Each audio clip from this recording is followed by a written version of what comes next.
Il regista è un mestiere molto divertente perché si entra in mondi differenti tutte le volte, si incontrano molte persone molto diverse l'una dall'altra, quindi insomma sono delle esperienze umane e anche antropologiche, ma anche geografiche perché si viaggia tantissimo. Fare il regista oggi in realtà non è molto semplice. Non sono moltissime le occasioni di fare film, però io non ho mai incontrato un buon copione che poi non fosse diventato un film.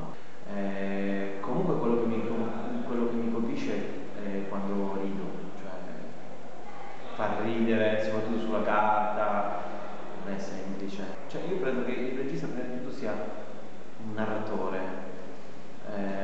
Credo che nel cinema le parole siano più importanti delle immagini. Credo che prima di tutto il regista è un narratore e non un fotografo, quindi utilizza prima di tutto un testo narrativo piuttosto che una sequenza fotografica. Certo, il cinema ha un suo aspetto visivo molto importante, però credo che possano funzionare dei bei film non visivamente interessanti, non possono esistere dei bei film visivamente interessanti ma raccontati male. Oggi ai ragazzi, quando li ho incontrati, io ho citato Pasolini. Pasolini, quando ho cominciato a fare il regista, era uno scrittore, in realtà Accattone è un film visivamente non particolarmente interessante, lui non sapeva niente di cinema, cioè di cinema sì, ma tecnicamente di regia, di fotografia non sapeva niente, e però è un bellissimo racconto perché si porta dentro il proprio immaginario è sì visivo, però i propri modelli, però quando si parla di atmosfere, quando si parla di mondo, quando si cita Woody Allen piuttosto che Truffaut,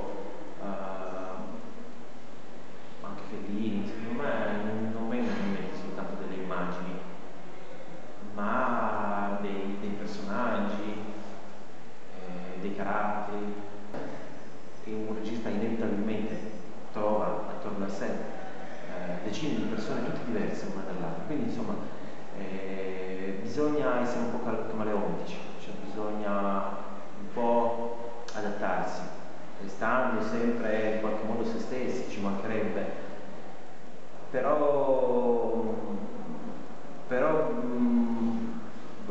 bisogna entrare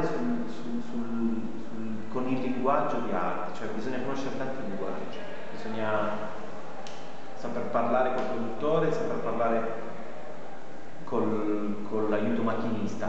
Sono due persone completamente diverse di solito, e bisogna parlare con l'attrice francese, è una persona ancora diversa. No, ma bisogna saper parlare con tutti. Questo non so insomma se mi si addica. Certamente la cosa importante è fare in modo che tutte le persone siano soddisfatte di lavorare con te e soprattutto insomma a questo punto avere la possibilità di creare un